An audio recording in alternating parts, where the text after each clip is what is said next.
Welcome to Shop Talk, where you get my honest opinion on current events, life, and sports.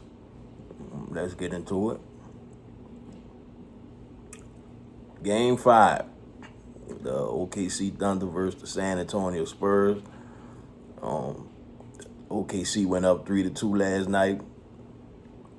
They were firing on all cylinders. The role players played pretty well yesterday. As I know in Game 4, they didn't have that much from the bench, so they kind of they spread it out, and so the coach just took them out. It was like, yo, let's go ahead and regroup, get ourselves prepared for Game 5. Last night, they all were firing on all cylinders. Shea had 32.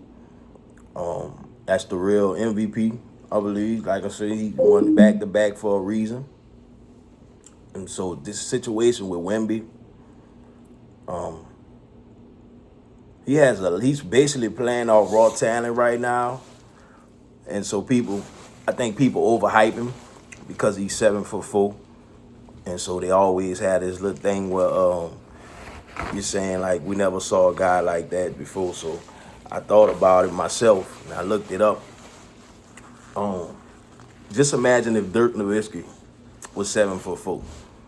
I mean, he was a certified bucket. He's number 7 all time scoring in the NBA. I think when he retired, I think he was 5. As I see LeBron and KD them pass him, so I think he was 5 when he retired. So he has a whole lot of improvement he needs to make. To me, he's still kind of filling out. So I think in the off season maybe he gonna probably add some weight, stuff like that, because his game is he wasn't there at all in the first half. I think he only had like 6 shots and stuff like that. So you notice the Spurs, they only do well when he kind of sets the tone. You know, if you got a guy like Champagne having 17 points at the half and he's leading the team, something wrong with that. Wemby is supposed to be, all world, which he is a great player right now in the league. But right now, I think sometimes we need to pump our brakes and let these guys fill out and show us, because he's camping out by the three-point line a lot. I heard Jamal Crawford say last night he should be on the box. That's why I said it's an issue with this in the league with the positionless players. These guys, they're hanging out like guards. They want to shoot three-pointers and stuff like that. And so you got to, from what Game 1, when he had 40 and like 24, them guys could fall in love with that and forget that you're actually the tallest person on the court. Chet Holmgren is 7'1". You're 7'4". You should be on the block. That's what y'all already saying these guys are dominant. But when Shaq played, Shaq was dominant on both ends of the floor. You already put these guys in the Hall of Fame. Look at Joker. Joker just all offense. He can't play defense at all. And so a lot of these guys, you got to pump your brakes on them, man. They're going to get their time. They're going to get their time. But right now, Shea showed last night why he's the back-to-back MVP. And so, you deal with the naysayers, you saying the floppers and all this stuff. You say he flopped too much. You may have a point, but all of them do it. It's not just Shea. All of them do it. So, that's something for the league to discuss in the offseason. What y'all going to do about flopping? I think they had an issue a few years ago where they was charging them for flopping. And so I think they kind of got away from that. But, we going to see. But like I said, I still have OKC Thunder winning and going to the NBA Finals, playing against the New York Knicks. Last time the Knicks went to the finals, I was in like 9th grade. So you're talking 1999, which was 27 years ago. So they deserve it. I mean, the Cleveland Cavaliers. I wouldn't have Kenny Atkinson coach my team on NBA 2K. That's how bad of a job he done as coach of the Cavaliers. I would send James Harden packing. I don't see no reason why you should pay James Harden. And they're gonna probably even be side-eyeing Donovan Mitchell. Like, okay, what numbers you think you about to get? So they all I don't see why would you bring him back when you got a guy saying analytically we won 2 games. That's a problem. A coach shouldn't be talking like that. You should be making adjustments. Once y'all lost game 1, it's like it kind of took the air out of y'all. You was winning by what, 22, I think, and they came back and beat y'all. It's like, that's why I can't be a gambling man. Everything is rigged. People got to start realizing there's something wrong with sports. Once you got gambling involved, you got people that rig things, in their favor. So, but congratulations to the New York Knicks. They done what I thought they was going to do anyway. And I said if the Celtics didn't go, I had the Knicks for sure going. And so they and people gonna realize the Knicks hungry. So whoever went out the OKC Thunder and the Spurs, you gonna get a Knicks team that's hungry. They're not gonna lay down. They're gonna give you all they got. And so I'm looking forward to seeing it. I think the finals start next Wednesday. So I'm looking forward to seeing it. Oh, what else on? Oh man, I think people got to realize with this guy Kevin Hart. Kevin, he didn't sold his soul for the almighty dollar. So once you come to the platform like Breakfast Club, you serious? They not gonna hold you accountable. You friends with Charlamagne and Envy and all those guys. They not gonna hold you accountable. So you go there and you got a lopsided excuse why this guy was allowed to make a joke about George Floyd. I really don't understand how this guy was even part of the roast. It was a lot of questionable people that was part of the roast. They had so much more they could have spoke about, especially with just you yourself. How you lied and said the guy set you up to cheat on your newlywed wife. I don't understand that one. And I guess you told your wife something else, but they could have just been speaking about that. And so you got different lawsuits and things like that they could have been speaking on, but they chose to bring up a man that was killed in front of the whole world by a guy kneeling on his neck for 9 minutes and 29 seconds. I don't see what any comedian think that it's cool to start joking about things like that. I understand guys saying, yeah, you have the right to free speech. That's understandable. But I don't need to make fun of somebody who lost their life. I don't see no day where that joke would be cool with anyone. So, you think about his family, his daughter and all that's still dealing with that trauma. And you come with a lopsided excuse like, oh, I didn't make the joke. And I understand, but why would you give him a platform?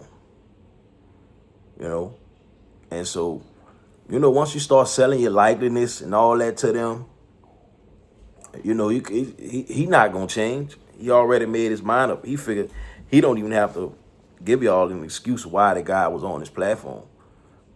And so, that's what happens when you sell out. That's exactly what happens when you sell out. Him, the Stephen A's, all those kind of guys. They're going to do exactly what their master tell them to do. So you shouldn't be surprised by what they're doing no more nowadays. That's who they are. They worship the almighty dollar. One thing they got to realize, when you leave, none of it going with you. What do you want people to remember you for? When they saying your eulogy, what are they going to say about you?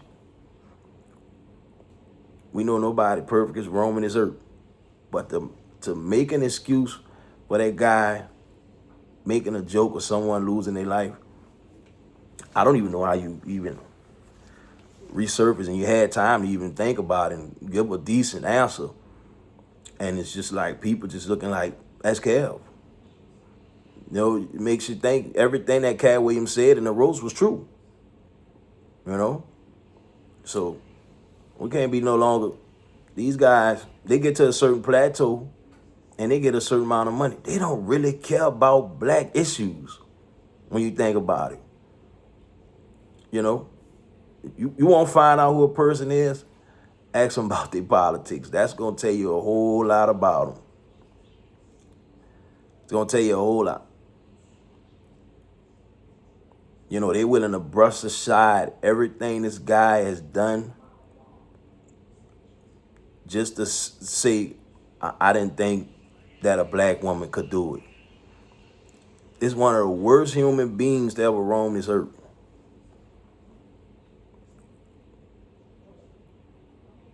But you guys, y'all line yourself up with a comedian like that, who's anti-black. He's anti LGBT rights, all kind of stuff these guys joked about.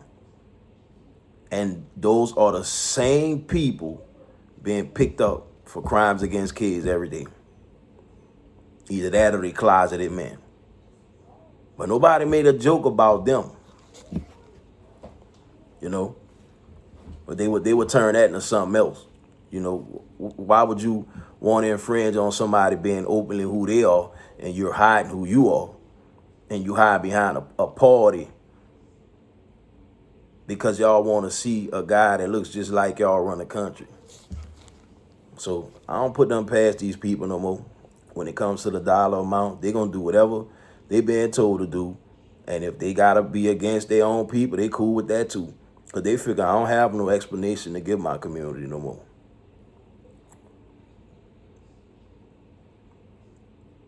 So really can't be mad anymore. We don't really have to tune into what he have going on. You know, these guys, they on a whole nother level financially, so they're not looking for validation anymore. They cool with where they at in life. Living a decent life, living a great life. He's worth a lot of money, so that's what happens. I'm not shocked. You know, we actually consider what's cool. Everything starts with us. The music, stuff like that. We consider what's cool. You know, I see this week, I think Drake tied or surpassed MJ. And so I know that ruffled a lot of feathers. So, you know, when you think somebody was left for dead, you know, and you seeing them blossoming, I mean, if you were a hater, I know you would be mad. So is that kind of world we living in? Where people hate winners. It bothers them. I think Michael Jordan went through it.